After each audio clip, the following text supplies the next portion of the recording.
struggled a bit, like everybody did, and you know, we heard about the rigors of the trip, and people may be looking at these pictures thinking, good for you, but not for me. I'm never going to go that way. Or we may have people out here saying, I would love to go, man. I would give my right teeth to go that way.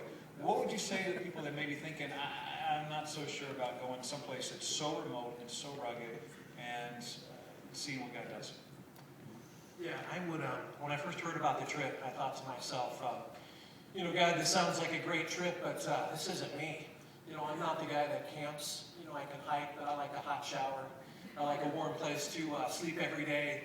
You know, I'm used to my routine. And God put this on my heart. And I remember praying before that. I'm like, God, I want to depend on you more, is what I told God.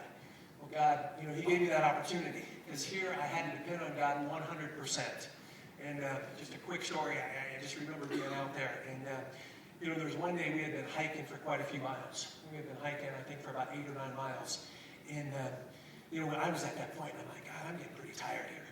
And then we had a team member who couldn't carry on, who got sick, so we had to carry his pack. So I grabbed his pack, and I'm carrying his pack, and I'm hiking a little bit more. And I'm like, God, I need some help. I'm getting really tired. You know, and a few days before, I had injured my knee. So that was hurting at the same time. And I just started praying. I'm like, God, you know, kind of show up in a miraculous way, and I'm getting thirsty. And I told at the earlier service, there's this peach juice drink. It's like the best stuff ever. And, you know, I'm praying. I'm like, God, can you provide some peach juice drink out in the middle of nowhere? And, you know, sure enough, you know, we're walking, coming up to this village, and there's this little, you know, guy, they have these little huts that are there. And there's peach juice drink. And I'm like, God, this is awesome. There's just enough that's here. So we go a little bit further, and I'm like, well, I'm pretty tired. I don't feel like camping out tonight, you know. When we find this woman that has like this hotel, there was 4 of us, and she has 4 beds. And I'm like, God, this is like amazing, you know. And then I'm like, I'm kind of hungry too. Can you take care of me here? Because, you know, I'm not really feeling like another protein bar because that's what I've been living on. So God shows up, and this woman says, well, I have a little restaurant down below. I'll cook you up something. And I'm like, oh, I don't know what you're going to be cooking up. I'm not real hungry for that. I'm wanting something a little better. So sure enough, we sit down, and, you know, this woman cooks up a great meal for us. And we're just like, God, you are so awesome, you know.